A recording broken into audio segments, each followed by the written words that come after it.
테슬라 주식에 한국 사람들이 제일 많이 갖고 있죠. 아니, 어느 정도 많이 갖고 있을 거예요. 근데 테슬라는 저는 회복할 것 같습니다. 1등으로 가려다 보면 피곤하고 지치고 힘들 때도 있는데, 이 테슬라 차트를 보면 전고를 뚫고 참 이게 안 쉬고 계속 달려갔습니다. 그 지수와 마찬가지로. 그리고 나서 너무 피곤하니까 좋은 쪽으로 이야기를 드릴게요. 산을 내려오는데도 사람들의 기대에 머스크도 얼마나 피곤하겠습니까? 그 형도 얼마나 피곤하겠어요. 이제 지쳐가지고 올라가야 되는데 힘이 없다는 겁니다, 지금. 그래도 머스크는 똑똑하고 현명하고 좋은 사람입니다. 좋은 사람이기 때문에 다시 한번 힘을 내가지고 화성 갈 정도의 힘을 낼 거라고 봅니다. 화성 갈 겁니다, 이 사람은. 분명히 갑니다. 자동차뿐만이 아니라 좋기 때문에. 그래서 테슬라 주주분들 힘내시고, 테슬라 주주가 아니라면 이제부터 여러분들 주주가 될 수 있는 리스크가 적은 구간들을 좀 줄 겁니다. 좀 여유롭게 보셔야 되겠죠. 지금 어제 나스닥이나 다우가 빠짐으로 인해 가지고 보통 미국 주식들 지금 좀 지지 라인에서 이탈시키는 것들이 많습니다. 로블록스가 빠진 이유가 이제 강달러로, 달러가 상승하니까 강달러로 인해 가지고 매출이 전년 대비 감소했다는 내용으로 그냥 시장에서 밀어버렸거든요. 추세도 지금 보면 여기서 이제 하락을 멈추고 조금 전환되면서 눌리면서 올라가려고 하는데, 시장 분위기가 어떻게 안 좋고 그 분위기에 맞게끔 한번 또 싹 밀으려고 강달러 때문에 매출이 감소됐다는 내용들이 나오면서 밀려버렸습니다.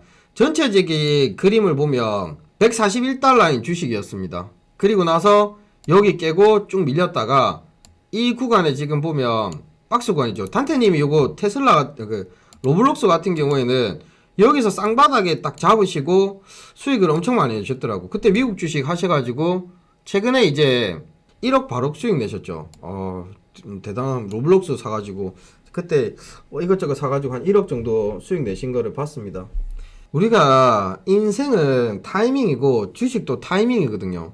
우리가 이제 정확한 타이밍을 잡는다는 것 자체가 쉽지는 않습니다. 그래서 이 변동성의 분할 매수나 비중 조절을 잘 해야 되는 거고, 지금 이제 이렇게 내려왔을 때 어떻습니까, 여러분들? 기분이 로블록스 보면 기분이 와 큰일 났네. 차트 딱 지금 보면 큰일 난 겁니다. 그죠? 더 빠질 것 같죠? 자, 요거를 설명을 드리면서 삼성전자로 한번 돌아가 볼게요. 여기 지금 보면 이탈이고 큰일 난 것처럼 보이죠? 우리는 그때도 그랬습니다.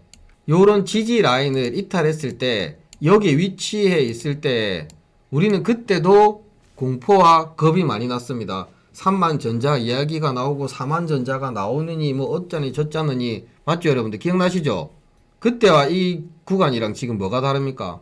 여러분들 이때 보면 소충이들 이야 국내 뭐 시장 빠져가지고 소수로 돈을 번다. 요때도 우리는 올라가기 전 요때도 보면 겁을 냈습니다. 맞죠? 겁 안 났습니까 여러분들? 겁 났죠? 지금은 이때도 겪었는데 여기서 요렇게 빠지는 거에 겁먹으면 무리하게 매수를 하고 무리한 비중으로 했다는 겁니다. 그래서 이 강달러로 매출이 전년 대비 감소하고 했지만 뭐 크게 겁을 낼 필요는 없다고 생각합니다. 개인적으로는 겁이 딱 나는 자리죠. 다 겁을 줄 겁니다. 정신 바짝 차리시고 저는 상승할 거라고 생각을 합니다. 눌린 구간이죠. 쫓아가면 안 된다는 겁니다. 지금은 그나마 좀 변동성이 없는 저런 주식들 같은 경우에는 시장이 좀 밀림으로 인해 가지고 약간의 세일 기간들을 좀 주는 것 같은 그런 느낌입니다. 보잉도 지금 현재 눌림 자리를 보이고 있고, 어제 이제 이야기 드렸던 델타항공이었는데, 델타항공 같은 경우에는 델타 에어라인스 같은 경우에도 좀 눌린 구간을 챙겨봐야 되겠죠. 근데 이거를 처음에는 이제 뭐 항공기 계약 기타 등등으로 좋은 이야기들을 했는데, 일단 요 주식 같은 경우에는 이 투자 의견 자체들이 좋게 나오지는 않았습니다. 좋게 나오지는 않았기 때문에 지금 현재 눌린 구간인데 한 번 더 조금 요 정도까지도 밀렸다가 갈 수 있다는 거를 감안하셔야 됩니다. 아시겠죠? 보통 이제 좋은 의견이 나왔다가 저렇게 바뀌어 버렸을 때 주가의 눌린 구간에서도 변동성이 있다는 겁니다. 차라리 지금 요거 같은 경우에는 조금 더 싸게 살 수 있는 구간들, 요렇게 빠졌다가 나중에 장기 입행을 뚫을 때, 아니면 눌린 구간보다는 확실하게 이제 추세가 전환되는 장기 입행을 뚫고 난 이후에 포인트를 보는 것도 좋습니다. 거기에서 보려고 하면 보잉과 같이 봐야 됩니다. 항상 이 항공주들 같은 경우에 똑같은 흐름과 분위기를 타기 때문에 보잉도 눌림, 보잉이 눌림에서 재상승이 나온다면 델타 에어라인스도 눌림에서 장기 평역이 딱 저항까지 보면 되겠죠. 그래서 조금 주가들을 눌린 구간에서 공략하려고 할 때 싸게 사려고 해야 된다는 겁니다. 넷플릭스 같은 경우에도 지금 흐름들이 쭉쭉 좋았습니다, 여러분들. 그죠? 차트가 지금 쭉 바닥을 찍고 올라가면 정배열에서 올라가다가 지금 살짝 이탈했죠. 좀 강하게 이탈했습니다. 이탈한 이유가 뭐냐고 하면 올라갈 때는 좋은 이야기들이 나오다가 광고 사업 쪽에 시청률이 생각했던 것보다 적게 나왔다는 겁니다. 시청률이 적게 나왔다는 것 때문에 지금 차트가 이탈해 버렸거든요. 이 정배열로 1차, 2차 이렇게 싹 올라가다가 툭 꺾었습니다. 넷플릭스가 잘못한 게 아니라, 근데 우리가 이렇게 차트를 보고 시장 분위기를 보면 어떤 걸 느낍니까? 꼭 지수가 빠질 때, 지수가 많이 하락할 때 그 주가에 좋은 내용이 나오는 것보다 주가에 안 좋은 내용이 나오는 경우들이 더 많다는 겁니다. 신기하죠? 저는 신기하더라고. 그러면서 조금 빠질 게 확 더 많이 빠져버려. 근데 그 지수가 하락할 때, 시장이 조금 분위기가 안 좋을 때 꼭 그런 얘기들이 같이 나옵니다. 넷플릭스 같은 경우 어제 8.6% 빠졌습니다. 8.6% 빠졌는데 이게 지금 차트 보시면 눌림이 아니라 이탈입니다. 이탈. 눌림인데 좀 눌림폭이 컸고 그냥 이런 흐름으로 가다가 이탈한 거예요. 이탈한 거. 오늘 만약에 지금 유럽장도 빠지고 밀리면 여기까지 또 밀릴 수가 있겠죠. 그때는 또 우리가 어떤 생각을 가질 수가 있겠습니까? 이거 이제 밑으로 쭉쭉 빠지고 지금 모든 사람들이 대부분 주식들 차트를 보고 주가 하락한 거를 보고 차트를 보고 계좌를 보고 종목을 보면 마이너스 난 종목을 보고 주가의 차트를 보면 다들 좀 긴장이 많이 되고 공포가 될 겁니다. 그런데 여러분들 크게 너무 막 조급하게 걱정하지 말라는 겁니다. 삼성전자 차트 보여드렸잖아. 그때도 그랬는데 지금은 저는 조금 너무 나쁘게 아니라 저는 좀 긍정적으로 봅니다. 길 잃었던 산타가 내비게이션을 업데이트하고 올 거다. 뭐 억수 세게 오진 않을 거고 이탈했기 때문에 아시겠죠? 힘들 내시고 그래서 조금 세일을 하는 구간들이기 때문에 좀 차분하게 보시는 분들 같은 경우에는 너무 겁을 내지 말라는 겁니다. 보유를 하고 있는 분들도 너무 빨리 뭐 어떻게 시장이 빠질 것 같아 던져가지고 손절을 쳐야 되겠다 이런 생각을 잠시 좀 접어두시길. 제가 뭐 100%는 아닙니다. 제가 생각한 대로 저기서 더 밀리고 공포를 줄 수도 있겠지만 제가 개인적으로 생각하는 거는 우리를 못 버티게 막 하는 것 같아. 조금 주가 밀려가지고 차트 이탈시키는 것처럼 보였다가 우리가 손절하고 난 다음에 올라갈 것 같은. 그래서 여러분들 조금 저는 희망적으로 봅니다. 이 절망적인 차트 구간들이고 뉴스나 저런 내용들을 보면 절망을 안겨주지만 저는 반대로 희망을 봅니다. 모든 사람들이 절망이라 생각할 때 저는 거기서 희망을 찾거든요. 뭔가 위기는 감지하고 오는 게 아닙니다. 계속 시장은 위기라고 합니다. 웃긴 게 뭐냐고 하면 저는 경기 침체 둔화라는 얘기들이 계속 나오지만 경제가 막 무너지고 자빠질 것 같진 않아. 왜 그러냐고 하면 금리로 사람을 금리가 인상시키고 기준금리 올리고 금리만 계속 올리고 유지를 시키지. 그러면서 경기 침체 둔화 뭐 옛날에처럼 IMF가 오니 아니 안 옵니다. 절대. 저는 안 온다고 생각해. 뭐 경제 위기나 이런 거 저는 안 온다고 생각합니다. 그냥 조금 분위기를 계속 그렇게 조성시키는 거지. 어차피 시장은 그들만의 리그거든. 어려운 사람들은 항상 어려워. 여러분들 경제가 좋든 안 좋든 어려운 사람들은 항상 어려워. 잘 되는 사람들은 항상 잘 되고 그게 이제 타이밍들이 있거든요. 그게 뭐냐고 하면 지금 금리 때문에 욕심을 많이 부리고 연끌을 했던 사람들은 본인들 욕심 때문에 힘든 거 아닙니까? 솔직히 금리가 올랐다고 저는 그렇게 생각하거든요. 금리가 올랐다고 힘들다는 거는 본인이 무리를 해서 한 거기 때문에. 그래서 주식도 마찬가지라는 게 항상 감당할 수 있는 만큼 잃지 않는 매매가 중요합니다. 돈을 많이 버는 거를 쫓아간다는 거는 하락장이기 때문에 많이 못 봅니다. 여러분들 많이 벌려고 하다가 더 크게 깨먹거든요. 지금은 무조건 잘 견딜 수 있는 그런 것들, 그런 생각을 항상 가져야 되고, 침체 둔화 이런 얘기들 어느 정도의 영향이 있을 수 있지만 뭐 너무 심각할 정도가는 안 올 것 같아요. 근데 주식시장에서는 금융시장에서는 너무 안 좋은 얘기를 많이 합니다. 그걸로 인해 가지고 사람을 못 버티게 하는 것 같아요.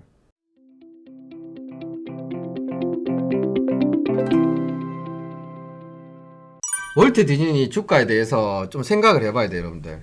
월트 디즈니가 웃긴 게 뭐냐고 하면 지금 박스 자리에서 여기 매도 신호가 나왔다가 꼬리 달고 바로 올려버렸죠. 이 누가 올렸습니까? 새로운 CEO가 온다고 해가지고, 새로운 CEO가 아닌 예전에 월트 디즈니의 주가를 그렇게 끌어올릴 때 얘네는 그때는 상승장이었습니다. 사장이 바뀌고 난 다음에 주가가 이렇게 빠졌다. 그게 사장 탓입니까? 나스닥 탓이지. 안 그런가요, 여러분들? 사장 탓이가 나스닥 탓이지 코로나 탓이고. 근데 그 기대감으로 인해 가지고 여기 급락했던 게 순간 바로 올라왔거든요. 아, 사장이 바뀌면 예전에 월트 디즈니 주가를 그렇게 회사를 잘 성장시켰던 사장이 오면 월트 디즈니 다시 살아날 거다. 영리한 사람이라 CEO는. 왜? 이제 바닥에서 월트 디즈니가 내가 여기서 한 2, 3년 근무하다 보면 올라올 거라는 생각하는 관점에서 들어온 거라. 밥그릇 자리거든요. 월트 디즈니는 지금 당장에는 안 올라갑니다. 그 사람이 왔다 해가지고 월트 디즈니가 갑자기 뭐 급등을 하겠습니까? 월트 디즈니라는 주식은 이렇게 생각을 하셔야 돼. 코로나 때문에 아직까지 중국이 지금 뭐 확진자가 늘어나고 중국도 지금 뭐 놀러 다니고 하겠습니까? 풀었긴 풀었는데 그와 마찬가지로 서서히 시간적으로 올라간다는 겁니다. 서서히. 어떻게? 박스 자리에서 살짝 이탈은 할 수 있겠지만 추세가 계속 하락하지는 않을 겁니다. 아시겠죠? 살아날 수 있는 주식이 월트 디즈니고, 월트 디즈니의 월봉을 보면 요까지는 뭐 시장이 안 좋으면 요까지는 한번 빠질 수도 있겠죠. V자 반등은 안 나오고, 이런 주식들 같은 경우에 여러분들 여유를 가지고 봐야 됩니다. 2, 3년 지나면 월트 디즈니는 100%는 다시 올라올 것 같은데요. 지금 96달러지만 180달러 정도까지는 올라오지 않을까요? 아, 180달러는 좀 너무했다. 뭐 150달러 정도는 충분히, 160달러 정도는 올라올 거로 보여집니다. 주식은 반복이거든요. 상승이 있으면 하락이 있고. 근데 이게 요때까지 올라온다는 거는 여러분들도 차트를 보면 아, 밥그릇 자리에서 나중에 시장이 좋아지고 하면 요까지는 올라올 수 있겠다, 이런 생각은 가지실 거거든요. 근데 뭐가 문제냐고 하면, 그래서 언제 올라오는데? 그게 언젠데? 그래서 이거 뭐 몰빵 때리라고? 그래서 언제 올라오는데? 그걸 알면 내가 다 때려박지. 그래서 우리는 준비를 한다는 겁니다. 지금 내가 미국 주식을 하는 이유가 앞으로 좋은 주식들을 저점에서 비중 조절해가지고 꾸준하게 매입을 해서 배당도 받고, 앞으로 1년이든 2년이든 3년이든 저는 한 5년, 10년을 봤던 거를 한 5년을 땡기려고 하거든요. 5년을 땡겨버리면 내가 이 주식들을 공포해서 무리하지 않고 계속 모아가면 나중에는 어떻게, 아, 배당을 받겠다, 목표가 이렇게 정해져 있고 그 목표를 위해서 가는데 급하게 갈 필요는 없다는 겁니다. 당장에 엄청나게 바로 회복하지는 않기 때문에. 뻔하거든요. 올라옵니다, 여러분들. 올라옵니다. 저는 주식을 한 25년 정도 하다 보니까 시장이 하락하는 것도 봤고 공포도 봤고, 결론적으로는 내가 못 견디고 무리하게 했기 때문에 내 다 털고 나중에는 올라가더라고. 우리가 주식을 하다 보면 이게 있어요, 여러분들. 내가 파니까 간다, 내가 손절 치니까 간다. 타점은 조금 잘 못 잡을 수도 있습니다, 여러분들. 빠른 템포로 하려면 타점을 잡았을 때 손절을 하고 기다렸다가 또 트레이딩을 해야 되는데, 중장기나 아니면 뭐 농사매매나 이런 식은 지금이 저점을 잡을 수 있는 기회들이거든요. 아니, 돈이 있고 여유가 그게 아니라 지금은 돈이 많이 없어도 돼.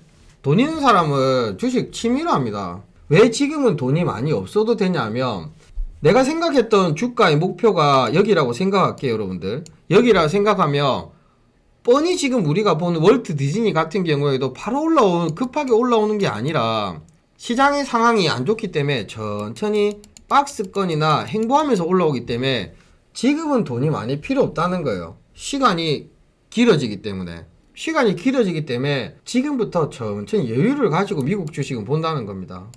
비중 조절을 철저히 더 뻔히 보이는데 주식을 하는 사람들이 대부분이 마음이 급해. 빨리 돈을 벌기 위해서. 방산주들이 이런 박스 구간에서 올라갔던 이유들은 러시아 우크라이나 전쟁 때문에, 그죠?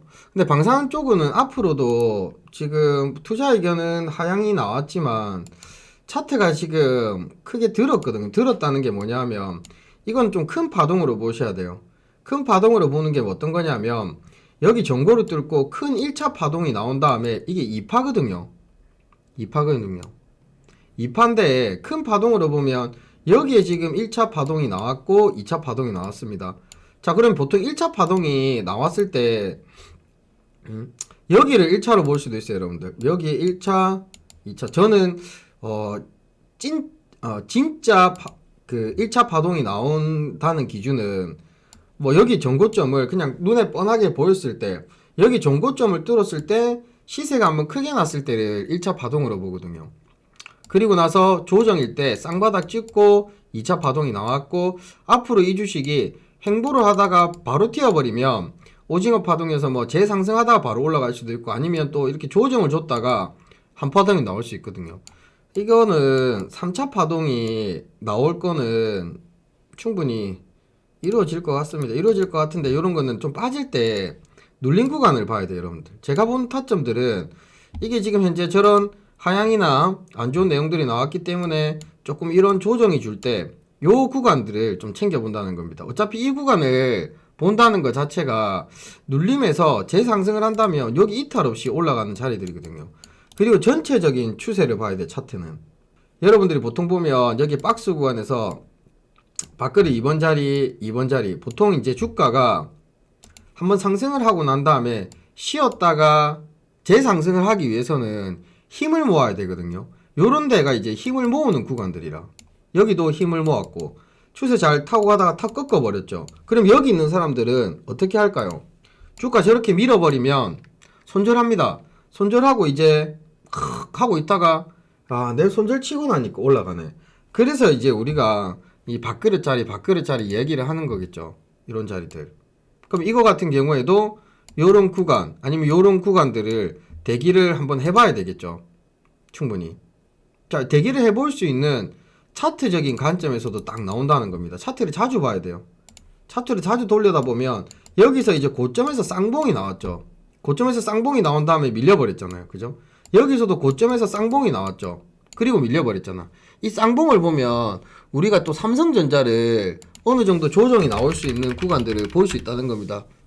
쌍봉에서 박스 구간이 아닌 지금 바닥에서 이렇게 올라갔지만 여기에서 쌍봉을 만들었잖아요. 그죠? 쌍봉을 만들고 시장 분위기가 안 좋아가지고 까꾸루 고양이가 딱 나온 다음에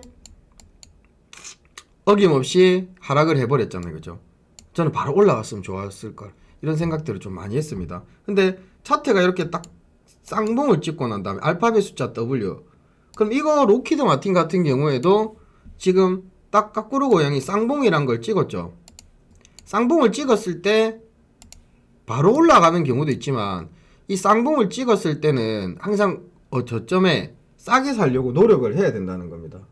그러면 그냥 그냥 준비를 이런 자리에서 눌리면서 사볼까 생각을 했다가도 아니야. 요렇게 나왔을 때 아니면 요렇게 쌍봉을 찍고 뭔가 좀 이탈했을 때 나는 이런 구간을 공략을 할 거야 하는 준비를 하는, 그 계속 이제 뭐 로키드 마틴 이런 내용들이 나왔으니까 오늘도 보고 내일도 보고 모레도 보고 계속 보면서 이 주가가 어떻게 움직이냐에 대해서 계속 챙겨봐야 되겠죠. 차트 공부는 그런데 뭐 줄을 긋고 뭐 지지 저항을 긋고 아니면 대칭을 긋고 그죠? 고점과 저점을 연결하고 추세를 딱 보면 내가 어느 지점에 공략을 해야 되는지가 알 수가 있다는 겁니다. 그 차트를 자주 보면 이 흐름들이나 패턴들에 대해서 알 수가 있습니다. 여러분들 아시겠죠?